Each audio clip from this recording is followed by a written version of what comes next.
Olá, amigos! Aqui quem fala com vocês é o Wilson e estou aqui de volta para falar sobre Shaman King, o episódio 2 da nova adaptação animada. Então, esse episódio ele compilou os acontecimentos do primeiro volume do mangá e o primeiro capítulo, capítulo 9, do segundo volume. Antes de falar do que aconteceu nesse episódio, eu quero falar do que não aconteceu.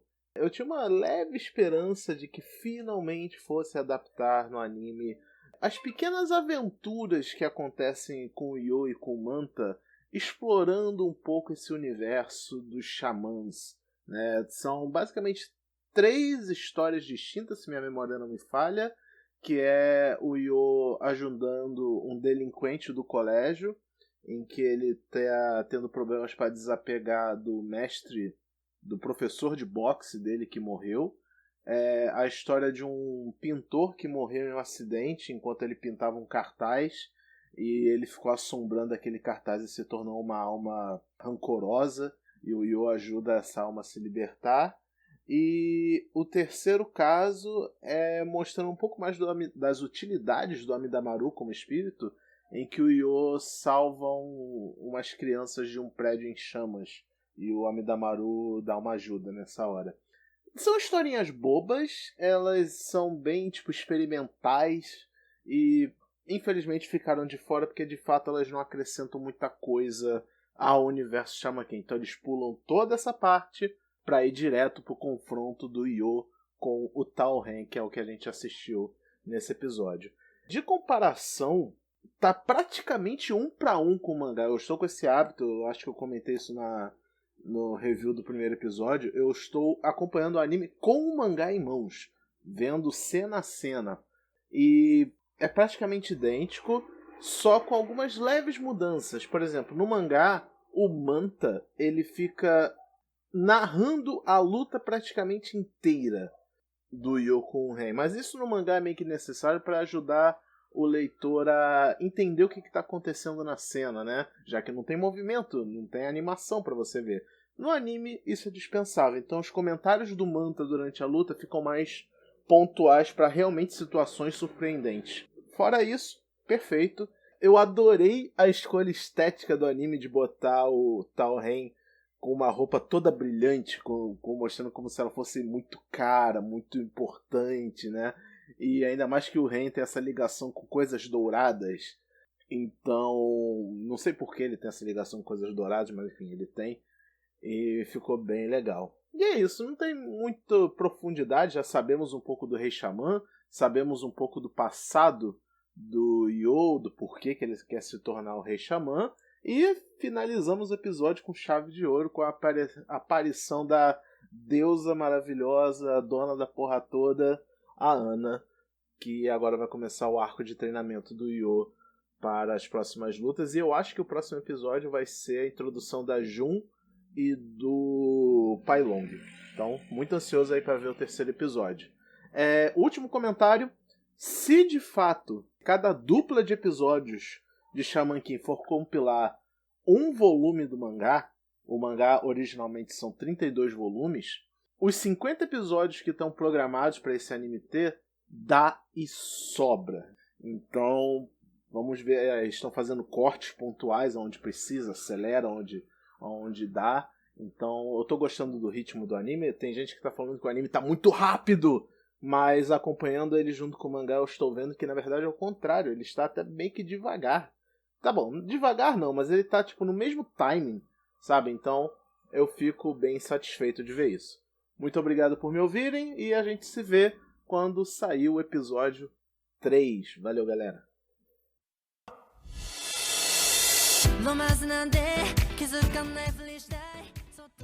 E vamos ao segundo episódio de Koikimo, um dos animes de comédia romântica da temporada que está disponível na Crunchyroll. Acabei de assistir e ainda estamos numa fase bem introdutória na história, na verdade. E este episódio serviu mais para reforçar tudo que já foi apresentado no primeiro episódio. Lembrando que esta análise é referente ao anime, eu não li o mangá, então vamos lá.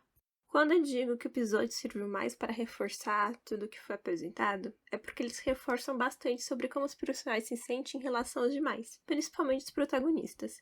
Por exemplo, o Ryu. Ele gosta da Ichika, porque ela o salvou, entregou sua marmita, e neste episódio, mais uma vez, isso é reforçado. Mas talvez, dessa vez, assim, com mais certeza. Pois no primeiro episódio, por mais que você presencie a situação, o personagem é tão caricato que não transmite firmeza, não convence. Você desconfia que não é tudo isso que ele está sentindo, porque o motivo pelo qual se apaixonou daquela maneira é, vamos dizer, bobo. Ele é muito dedicado, mas o segundo episódio, praticamente, a gente percebe que não simplesmente não é isso.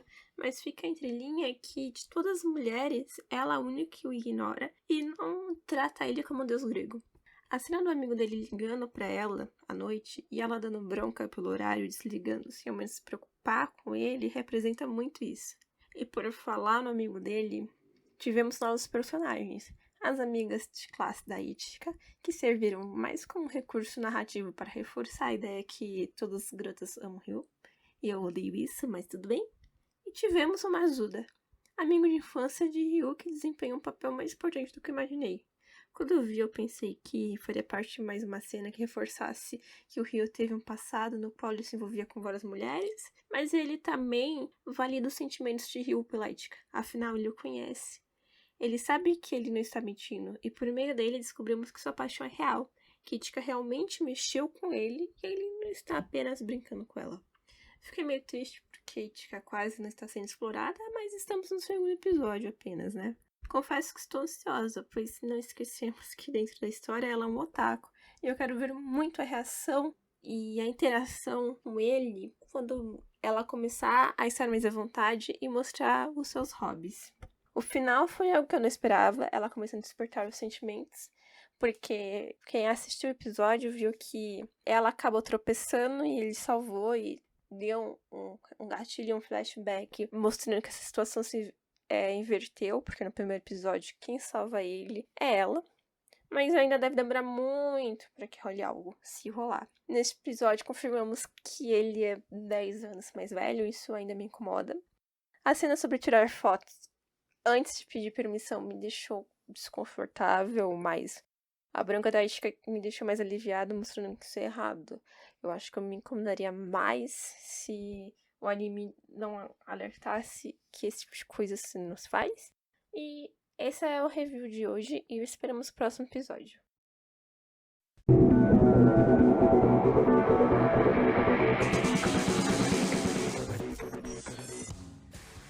Burning Kabaddi, episódio 2, Homens que Conectam.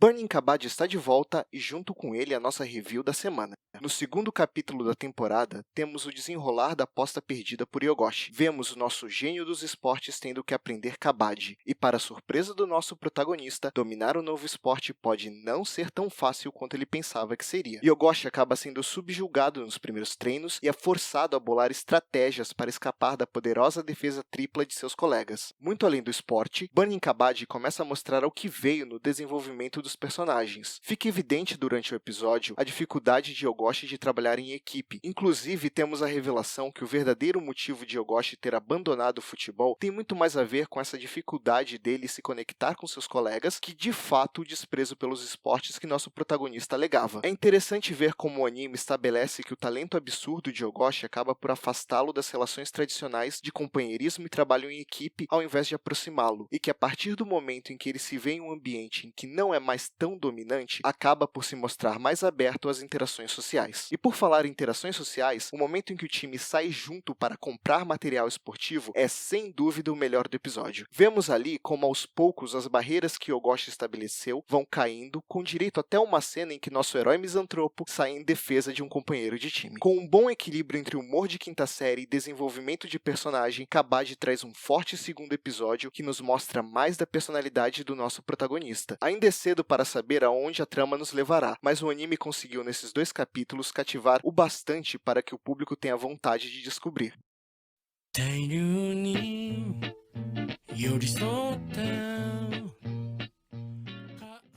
E aí, aqui é o Barcelos, tudo bem com vocês? Sabe que olhando esse segundo episódio, eu tenho uma certeza. O The Taxi vai ser muito bom, só que muita gente não vai querer ver, e até tendo um pouco de razão nisso. Esse segundo episódio foi meio que uma confirmação das coisas que eu gostei nele no primeiro.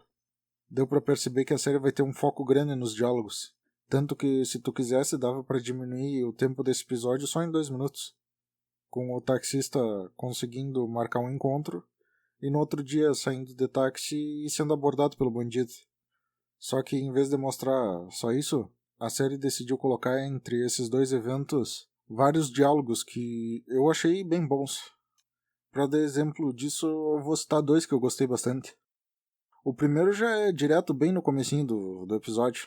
Dá pra escutar a conversa de 2 humoristas no programa de rádio, e é interessante a gente ver o pensamento deles sobre como que se dá o desenvolvimento da comédia e o papel que o público tem em validar se essa comédia é boa ou não. Esse diálogo me tocou bastante porque, justo nesses últimos dias, eu tô num processo de começar a produzir vídeos aqui pro canal. E por causa disso eu passei bastante tempo pensando em qual seria o formato correto dos vídeos, envolvendo o tamanho deles, a identidade visual, como que seria a trilha sonora, quais seriam os temas abordados e principalmente como que eu ia abordar esses temas. E todo esse processo foi meio difícil para mim, porque eu não podia só pensar em fazer aquilo que eu gostava e o que eu achava que seria melhor. Eu também tinha que pensar a todo momento se aquele formato que eu estava pensando, se aqueles vídeos que eu ia produzir seriam interessantes para o público que ia assistir eles. E também nesse tempo acabou surgindo a dúvida: o que vai acontecer se pouca gente vir e pouca gente gostar desses vídeos? Será que eu vou estar errado pela escolha do formato que eu fiz? Ou eu posso chegar e simplesmente colocar a culpa nas pessoas que assistiram e não gostaram porque elas não conseguiram entender o formato que eu criei? Eu ouvi essas dúvidas na boca de outras pessoas que também estão tentando produzir conteúdo, meio que validou o meu sentimento de ter dúvida e ter dificuldade nesse processo. E foi interessante ver outras pessoas discutindo sobre isso. Além disso, outro diálogo que eu achei bem interessante foi do taxista com a Lhama. Ele conseguiu com clareza mostrar bem que esses 2 personagens são o completo oposto. Deu pra gente ver que eles têm uma diferença grande de idade, pelo fato de eles discutirem se a Lhama conhecia ou não a Cyndi Lauper.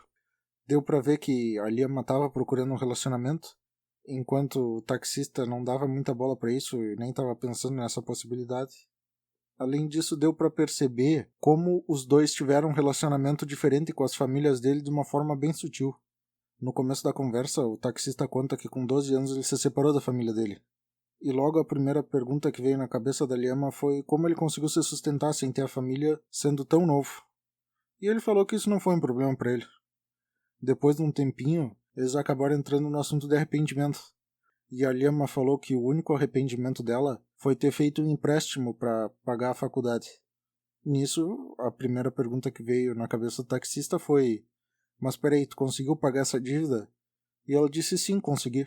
Então a gente vê que a relação com a família e o dinheiro entrou meio que de maneira oposta na vida dos 2. No do taxista, o dinheiro serviu como uma forma de se libertar da família e de não ter necessidade mais dela. Enquanto a Lhama viu que pedir um empréstimo meio que livrou ela da ligação financeira com a família. Só que isso também acabou enfraquecendo os laços afetivos, algo que ela se arrepende hoje. Eu não vou seguir comentando diálogo a diálogo porque senão vai demorar muito e não vai dar espaço pro resto do pessoal falar. Mas eu posso dizer que eu gostei muito das outras conversas, como aquela que teve um tom mais cômico de um cara solteiro querendo dar dica como conseguir um casamento, ou da discussão dos 2 sócios sobre qual era a importância de cada um para que o negócio deles desse certo. Eu só sei que, mesmo sem mostrar muita coisa do enredo principal, esses diálogos seguem me dando cada vez mais vontade de assistir esse anime.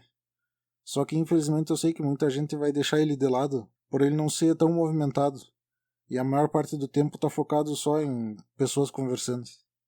De qualquer forma eu vou continuar vendo, e esperar que ele continue me agradando.